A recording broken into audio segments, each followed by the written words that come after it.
सुधांशु त्रिवेदी सांसद और राष्ट्रीय प्रवक्ता भारतीय जनता पार्टी के हमारे साथ जुड़ गए हैं। अभय दुबे हमारे साथ जुड़ गए हैं, प्रवक्ता कांग्रेस पार्टी के। अमीक जमई प्रवक्ता समाजवादी पार्टी के। मलुक नागर महासचिव आरएलडी के हमारे साथ जुड़ रहे हैं। सुधांशु जी, आपके साथ शुरुआत करते हैं।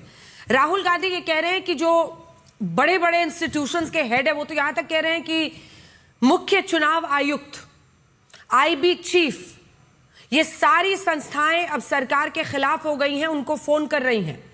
बहुत बड़ी आर्थिक सुनामी देश में आ रही है। 1 साल तक मोदी जी पीएम नहीं रह पाएंगे, ऐसा उनका आकलन है। आपका जवाब?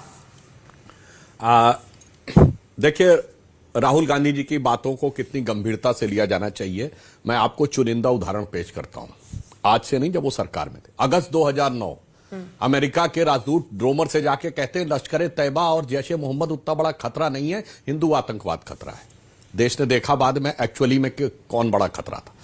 उसी समय ये बोलते हैं कि मंदिरों में लोग जाते हैं लड़कियां छेड़ने के लिए। कोई बात नहीं। जुलाई 2011 ये बोलते हैं कि आतंकवाद को पूर्णतः नियंत्रित किया ही नहीं जा सकता, संभव ही नहीं है। आइए, ये विदेश में जाके बोलते हैं 2022 मई में इंग्लैंड में जाके बोले बस देश में केरोसिन बिछ गई है, बस विस्फोट होने ही वाला है। अब 4 साल से विस्फोट का इंतजार चल रहा है। इन्होंने कहा था वो हाइड्रोजन बम मैं फोड़ने वाला हूं, और जब इन्होंने तथाकथित हाइड्रोजन बम फोड़ा तो वो हाइड्रोजन गैस के गुब्बारे से ज्यादा नहीं निकला।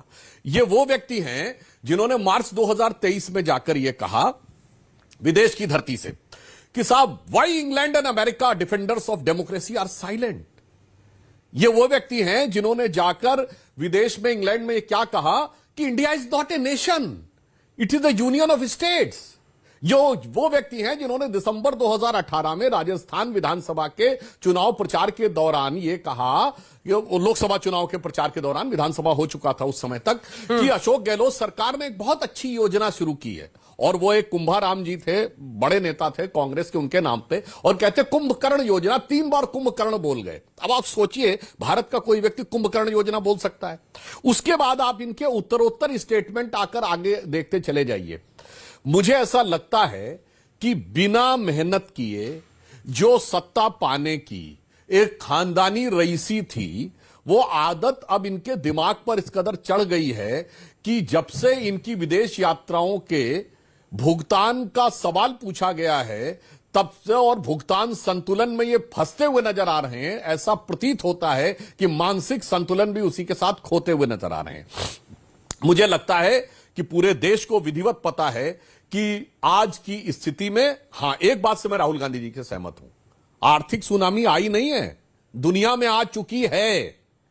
और सबसे ज्यादा वैश्विक भ्रमण करने वाले नेता राहुल गांधी जी से मैं पूछता हूं, बताओ मेरे भाई, दुनिया में एक इलाका बताओ जहां पेट्रोलियम के दाम कम से कम 20% से 40%, अमेरिका में, यूरोप में, चाइना में, और एशिया और अफ्रीका में 40% से लेकर 60% तक ना बढ़े हो। बताओ मेरे भाई, जहां पर इस समय इकोनॉमिक ग्रोथ बहुत फॉरवर्ड चल रही हो। बताइए दुनिया में इस समय एक देश, दुनिया में एक देश बताइए जो इस समय इकोनॉमिक क्राइसिस से न गुजर रहा हो। दुनिया में एक देश बताइए जो भारत से अधिक ग्रोथ रेट रख रहा हो। दुनिया में एक देश बताइए जहां बेरोजगारी की दर भारत से अधिक हो। दुनिया में एक देश बताइए जहां महंगाई की दर भारत से कम हो। सही बात है, ये सुनामी आई हुई है, सुनामी में अगल बगल के जहाज पलट गए हैं। हमारे जहाज का कैप्टन बड़ी कुशलता के साथ उस सुनामी की लहरों में से निकालता हुआ ले जा रहा है। तो जो झटके, एक लाइन पूरी कर दूं, जो झटके लग रहे हैं उसके लिए ये कैप्टन को दोष देंगे, सुनामी की लहरों को नहीं। इसलिए देश की जनता भली बात ये समझती है, जो प्रधानमंत्री मोदी जी ने अनेक अवसरों पे किया। तो इस पंक्ति के साथ मैं समाप्त करता हूं प्रधानमंत्री जी की तरफ से विपक्ष के लिए कि हमें इल्जाम मत दीजिए, बहुत अफसोस होता है, बड़ी तरकीब से कश्ती यहां तक लेके आए हैं और बदल देते हैं हम दरिया की लहरें अपनी हिम्मत से। आंधियों में भी अक्सर चराग हमने जलाए। अभय जी।